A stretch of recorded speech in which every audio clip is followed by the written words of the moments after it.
Ah non.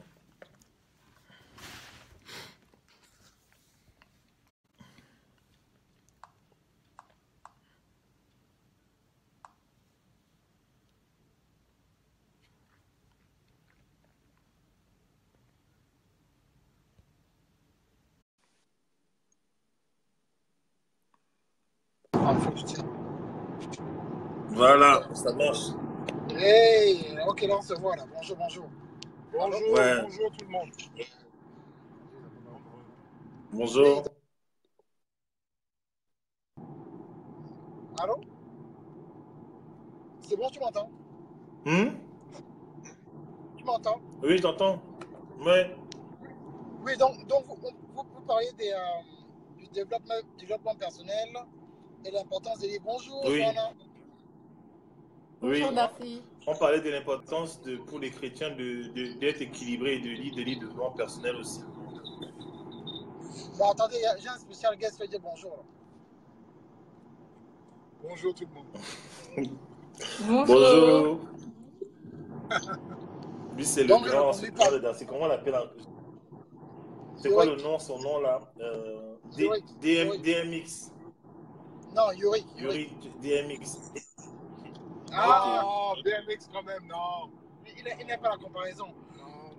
Oui, donc A.K.A. DMX. Non, DMX, le gars, il a trop la boudin droguée. Je refuse la comparaison. Il dit DMX à la boule. Oui, donc en fait, on parlait du développement personnel. Donc en fait, Oui. hier bonjour tout le monde. Ah oui, je me salue d'abord. Bonjour, c'est vrai que je n'ai pas appuyé. Bonjour tout le monde. Donc rapidement, ce que je disais en fait, c'est qu'on est sur un système où il faut, excusez-moi pour les lunettes, j'ai dormi 2 heures, là mes yeux sont rouges. Donc là, je suis en mission, là, je vais quelque part. Donc, le développement personnel, les gens pensent que ça vient du diable. Parce qu'il y a un problème, en fait, parce que les gens pensent que certains livres sont des livres maçonniques, parce qu'ils parlent de positivité, il faut être positif, il faut être productif. Alors que quand tu es un chrétien équilibré et que tu vis dans la sanctification et que tu vis dans la destination, il n'y a pas de problème en fait. Donc vous ne pouvez pas être dans un système où vous vous dites mais qu'est-ce qui se passe exactement parce que je lis un livre, donc je m'éloigne de ce que Dieu veut, de l'endroit où Dieu veut qu'on aille en fait. Mais c'est faux. Toute personne, merci Christelle, j'étais très calme. T'as vu? Ah pardon, qu'est-ce que tu disais? Non, vas-y. Oui, donc en fait, ce qui se passe dans le système, c'est que les gens pensent que parce que...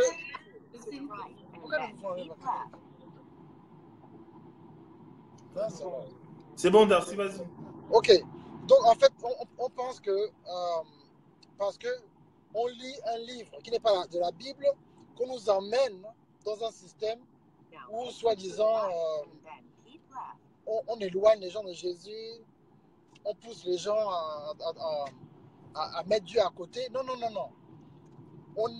C'est pour ça, notre puissance, ça vient de Jésus. Et la Bible, c'est le livre le plus vendu quand il s'agit de développement personnel aux États-Unis, la catégorie de la Bible. Et dans le développement personnel, dans la discipline, les livres de proverbes et tout le reste. Et donc, c'est très important pour nous de pouvoir équilibrer cela et dire aux gens, non, nous, on continue notre force vient de la Bible. On vit dans la sanctification, on aime nos femmes, on n'a pas de problème avec des petites à côté qu'on va voir. Il n'y a rien, 0 à 0 là. Il n'y a rien du tout. Donc, il ne faut pas que les gens confondent les chrétiens qui sont paresseux. Donc, ils ne veulent pas lire le livre, ils ne veulent pas se documenter, ils ne veulent pas investir. Voilà, ils ne veulent pas s'investir. Et donc, tout ce qui les empêche dans leur mentalité de miracle, ils ont un problème en fait. Parce que ce n'est pas le miracle. Comme quoi, Dieu va faire. Et Dieu va faire, c'est ce qui frustre les chrétiens, c'est ce qui divise les familles. D'ailleurs, on a conseillé tellement de couples chrétiens qui ont commencé le ministère sans avoir un business à côté ils ont perdu la maison, perdu les voitures, ils ont tout perdu parce qu'ils ont dit que Dieu nous a demandé de faire, que Dieu nous a demandé de faire, le ministère dont Dieu va pourvoir. C'est faux. Je connais personnellement plusieurs pasteurs dont je peux même vous montrer des photos. Les pasteurs que vous suivez en francophonie, mais c'est pour les protéger que je ne mets pas de photos avec eux pour pas que les gens m'associent et qu'ils aient du mal à dire ah mais donc toi là tu es pasteur, tu es ami avec les coachs. Et donc il faut qu'on arrête ça et il faut qu'on soit franc avec nous-mêmes. Il faut qu'on soit franc avec nous-mêmes. Tu ne peux pas commencer un ministère, dire que tu vas travailler pour Dieu tant que Dieu ne te donne pas une idée pour financer le ministère. Amen. Un ministère doit être financé. C'est comme j'ai un ami ici qui est maire dans d'une petite ville à Atlanta. Son salaire, c'est $5 000 par an. Il ne peut pas nourrir sa famille avec ça. Mais il est maire. Donc, c'est dans la politique. Ils ont fait exprès pour qu'ici, il soit corrompu. Comme personne veut ouvrir un business, il prend de l'argent. Mais comme c'est un chrétien, il ne le fait pas. Il a un boulot où il travaille au centre-ville, où il est payé à presque $100 000 par an. Et c'est ça, en fait, qu'il utilise cet argent-là pour vivre. Et il utilise sa position de maire pour gérer tout ça. Et pasteur, ce n'est pas un métier, c'est une fonction. Et comme c'est une fonction, cette fonction-là, bien sûr, l'argent qui vient, c'est pour l'institution, l'église. Donc les dîmes et tout le reste, s'il faut payer la secrétaire, payer le bâtiment, je ne sais pas comment dire le mortgage en français. Comment dire mortgage en français? Mortgage, c'est quoi encore le mortgage? La note, le paiement du mois, je ne sais pas, la location. Le loyer. La traite. Le loyer. La traite. C'est la traite, ouais, c'est la traite. Voilà. Et donc, en fait, nous sommes dans un système où on pense qu'il faut absolument qu'on fasse ce genre de choses-là pour... Maintenant, un chrétien qui arrive, qui n'a pas d'éducation, c'est comme ça qu'on pense qu'il parle des leaders chrétiens, il n'a pas d'éducation, donc, pour se faire de l'argent en Afrique, il a ouvert son église à la maison et il prend la dîme des gens. Ce n'est pas tous les pasteurs, donc on ne peut pas venir critiquer publiquement tous les pasteurs ou tous les chrétiens ou tous les coachs. C'est du cas par cas. Comme je disais ce matin, il y a des mauvais policiers, mais ça ne veut pas dire que la justice n'est pas bonne. Il y a des mauvais enseignants, ça ne veut pas dire que l'éducation n'est pas bonne. Il y a des mauvais docteurs, ça veut dire que qu'il faut maintenant qu'on jette des hôpitaux. La médecine. Vraiment, ça ne marche pas, ce n'est pas la peine. Oh, je suis allé voir un docteur, il n'était pas bon. Donc vraiment, tous les docteurs sont pareils. On ne peut pas dire ça. Notre devoir à nous, ce n'est pas rentrer dans les débats, les polémiques et attaquer les gens. Oui, toi tu as dit machin. Voilà. Les gens ne peuvent pas vous faire attaquer en fait. Voilà, donc ça ne sert à rien. Parce que les gens sont là pour nous mettre comme des cibles. C'est juste pour pouvoir, c'est la provocation en fait. La provocation qui est aussi un discernement. Bouc émissaire, prendre comme bouc émissaire. Voilà. Donc c'est juste que oui, voilà, c'est pour enlever le message et amener le message de Jésus à l'amener ailleurs et le mettre sur la personne. Oui, je sais ce que tu fais, mais toi, qu'est-ce que tu penses? Non, mais toi, non, on ne fait pas tout pour nous. C'est ce que vous savez, pour nous, on devait dormir. On dort, on fait autre chose. Donc le problème maintenant bon, dans le monde francophone, mais partout, le coaching, est-ce que le coaching vient de Dieu? J'ai fait une étude sur YouTube, le coaching manifesto, où j'explique bien que depuis Rockefeller, la famille Rockefeller ici, sont des chrétiens qui donnaient leur dîme. Tout parle des milliardaires américains, là, plusieurs sont chrétiens. Donc, même Walmart, c'était une personne qui donnait sa dîme, Sam Walton. Donc, Jim Rohn, c'est un ami à Zig Ziglar, qui est un grand chrétien. Donc voilà, donc Jim Rohn qui était le mentor de Tony Robbins. C'est vrai que Tony Robbins a amené maintenant le système dans neuroscience, tout ça et tout. Mais le mentor, Jim Rohn, il se basait sur la Bible. Oui, tout à fait. Jim Rohn, c'est sur la Bible. Donc maintenant, pour des gens disent que oui, mais il y a trop de coachs, c'est quoi cette affaire de coaching? On ne comprend plus rien. Non, c'est parce qu'ils n'ont jamais étudié l'histoire. Moi, quand j'étais DJ, on va faire un peu témoigner, juste aller étudier les DJ américains. Funk Master Flex, à l'époque, était très Grand Master Flash, le DJ de Run DMC. Donc, tu vas à la source. Donc, en tant que DJ, il fallait que tu connaisses les musiques il y a 10 ans. Donc, pour avoir les meilleurs samples. Donc, maintenant, aujourd'hui, quand tu étudies tous les grands, et quand tu étudies Kenneth Copeland, tu étudies Oral Roberts, Billy Graham, qui a commencé, en fait, sa première croisade le 5 janvier 1940. Donc, tu peux dire aujourd'hui, le gars de Jésus-Christ TV qui dit que non, Billy Graham c'est un maçon, et les chrétiens paresseux qui ne disent rien, qui ne sont pas éduqués. Oh oui, c'est vrai, regardez une photo, Billy Graham. Mais Billy Graham, un homme qui est mort à 100 ans, même pas un seul scandale. Un seul scandale, même pas.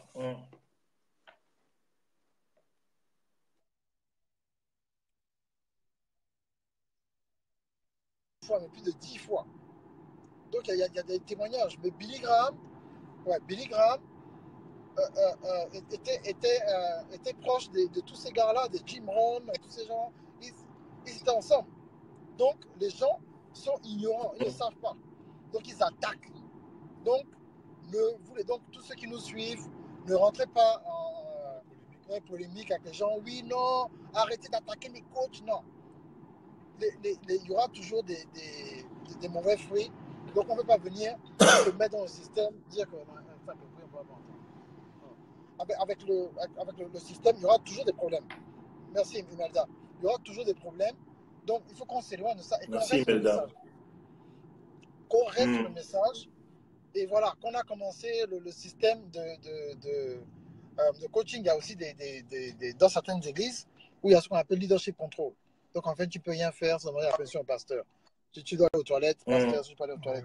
Oh, pasteur, là, je pense que je dois voyager, est-ce que je peux aller voilà, ça devient même devant ta famille, devant ta femme, devant tes enfants. Tu as un peu de poids, c'est maintenant le pasteur qui devient. Non, ça c'est des ordres. Tu viens, il te gronde, t'appelles petit devant tout le monde. Mais il y a une cliente, là, ça, elle est quoi? Elle est de l'ex-Zaïre, parce que l'affaire de Congo, là aussi, ça fatigue. C'est une Zaïroise. Il y a une femme qui se dit révérente, hein, qui, partout où elle va, c'est pour demander de l'argent, par-ci, par-là, et tout, et tout. Et elles ont seulement 2 ans d'écart, mais comme elle appelle maman ceci, je ne vais pas dire son nom en secret, maman ceci, maman cela, mais il paraît que la Golan déjà giflé même devant tout le monde là-bas au pays. N'importe quoi. Mais alors, ça c'est maintenant du maboulisme. N'importe quoi. Ça c'est une bagarre. Même un pasteur qui me gifle. Non, mais parce que la femme me dit non, tu vois, elle vient, elle m'a poigné.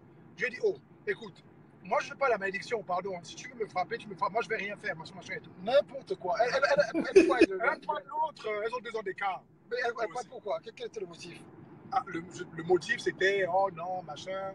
Hein, tu as polygamie, oh, mais tout ça, tu n'es pas ceci, tu n'es pas cela. Hein, tu es maintenant avec moi. Hein, pourquoi les hommes, quand ils t'appellent, ils sont toujours. Hein, tu blagues trop avec eux. En fait, bon, c'était un peu la jalousie et puis le problème d'attention toujours. Quoi. Voilà. C'est toujours les mêmes problèmes. Quoi. Voilà. Tu peux pas, il faut connaître la parole à la base avant de pouvoir. Si tu ne connais pas la parole, on va te tromper n'importe quoi. Moi, je te dis, ah, écoute, Jésus et tout ça, bon, hein, il avait un enfant caché. Hein. Ah bon, oui. Ah, mais donc je faisais mon enfant caché. Non, il faut de la parole au départ. Sinon, les gars vous racontent n'importe quoi. Ils vous font entendre les doctrines. Et vous ne pouvez même pas savoir quelle est la différence. C'est ça aussi le problème. Ouais, donc il faut qu'on reste concentré sur l'essentiel et ne pas rentrer dans les polémiques de ces gens-là, en fait. Et on va rester concentré. Donc tu as fait un bon truc ce matin de montrer certains livres.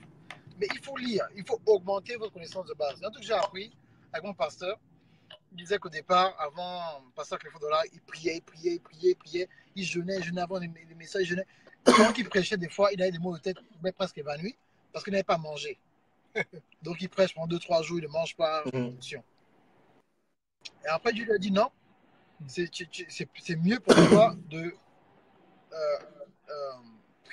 lire la parole, méditer pendant peut-être 1h45 et après prier en langue pendant 15 minutes. Pourquoi? Parce que la puissance de l'onction, c'est dans la parole de Dieu. Et donc, c'est comme ça qu'il a commencé à se documenter, à augmenter sa connaissance de base. Et plus il se documentait, plus Dieu lui révélait plus de choses parce qu'il était connecté et il apprenait de ce qui était autour de lui. Donc, vous ne pouvez pas être dans un système où vous êtes si vous lisez que la Bible, ce n'est pas assez pour aller à un autre niveau parce que la Bible est codée. Donc, c'est plus tu connais, plus ta connaissance générale est élevée, plus tu peux maintenant accéder à la Bible, à ce qui est dans la Bible.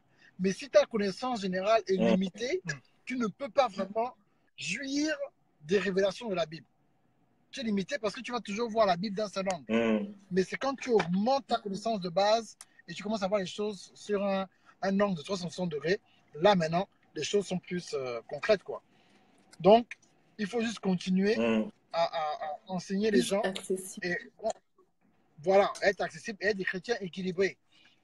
Voilà, de temps en temps, tu es avec ta femme, tu vas en vacances, tu vas suivre un film de temps à autre, vous allez un peu au parc. Voilà. Mais l'affaire de boulot, dodo, église. Boulot, dodo, église, boulot, dodo, église, c'est des fanatiques. Ah, qu'est-ce que tu dis, Johanna, qu'est-ce que tu dis?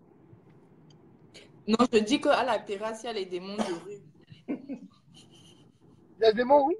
À la terrasse. À la terrasse. Ah. Oui, non. Je dis qu'à la terrasse, les démons de la rue. Ah, les démons de la rue. Oui, non, mais c'est les gens qui sont tellement. Tu ne peux pas être un chrétien qui ne peut pas avoir une conversation. C'est-à-dire que tu ne peux pas. C'est que dès qu'on te connaît au boulot, tu es toujours fâché, tu ne parles à personne, tu passes ton temps à lire la Bible, tu veux jouer les gens qui sont dits pour rien. Je veux dire quelque chose. Ouais.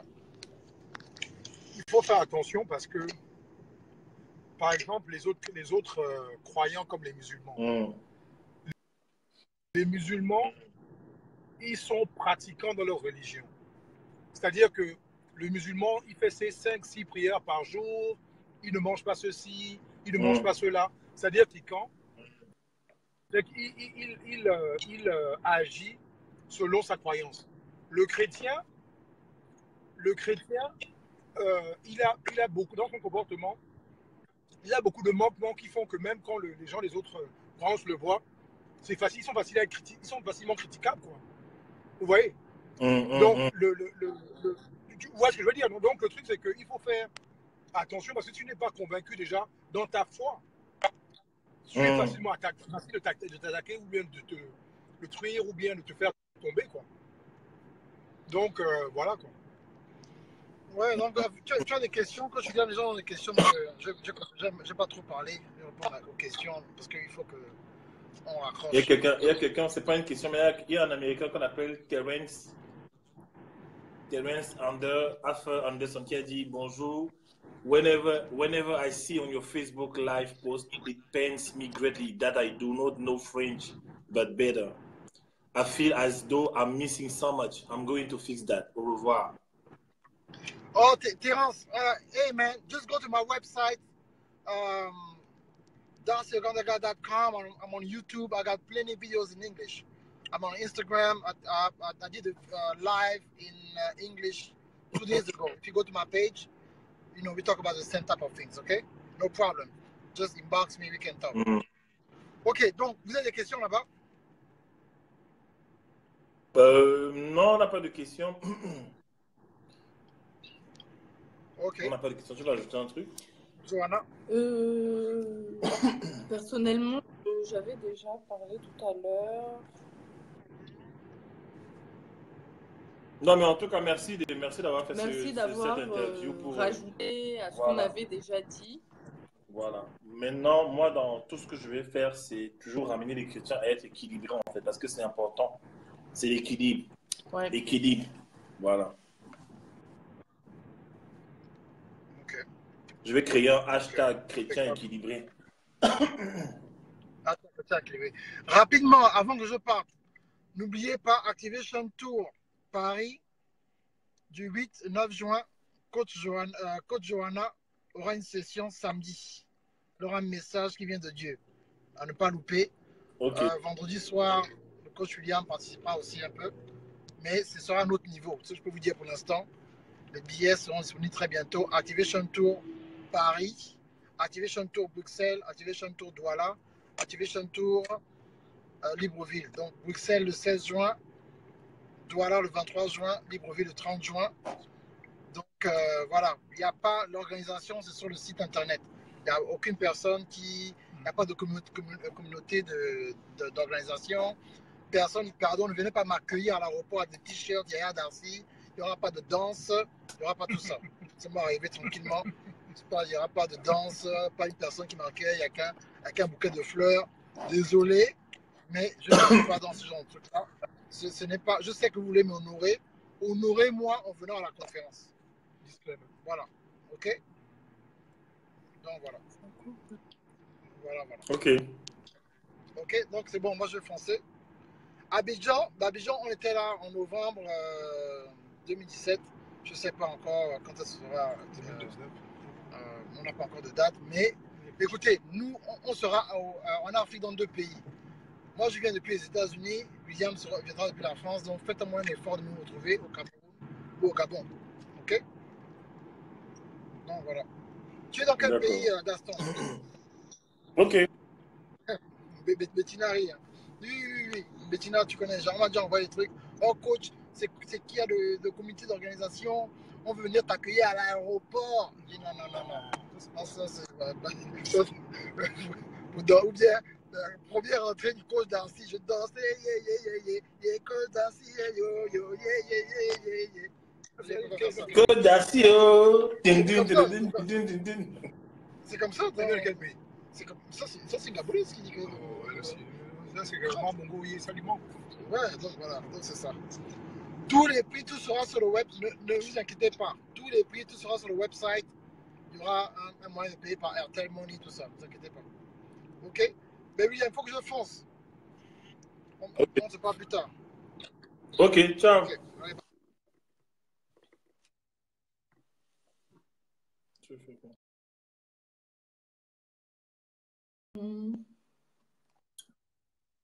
Au revoir, Darcy. Au revoir. Tu veux continuer? Juste un dernier livre en fait que je ne vous ai pas donné. Ça s'appelle comment? Boris, un merveilleux Attends, toi malheur. fermez la... À vous entendre, vous justifier, j'ai l'impression que vous ne ferez pas, vous n'assumez pas vos choix, vous ne ferez jamais l'unanimité. Alors, cher monsieur ou madame Est-ce qu'on se justifie? Meng, on ne se justifie pas du tout. En fait, tout simplement, je pense que vous avez pris la vidéo en cours et du coup, ayant pris la vidéo en cours, ben, vous faites un hors-sujet, tout simplement. Juste pour la personne qui avait... C'était Noélie, si tu es toujours là. Il y avait un livre qui était très bien. C'était lui que j'étais allée chercher en fait et que je voulais te conseiller pour les livres de psychologie. C'est celui-ci, le livre de Boris Cyrulnik qui s'appelle Un merveilleux malheur. C'est un livre donc qui parle de la résilience, qui est vraiment magnifique. Ah, tu es là. D'accord. Un merveilleux malheur, je mets le lien. Il est vraiment magnifique. C'est un livre qui parle de la résilience en fait, comment les personnes qui ont vécu vraiment des choses horribles, comment des personnes qui ont vécu des drames, des vies vraiment très difficiles, comment ils font tout simplement pour ne pas être complètement traumatisés et parvenir à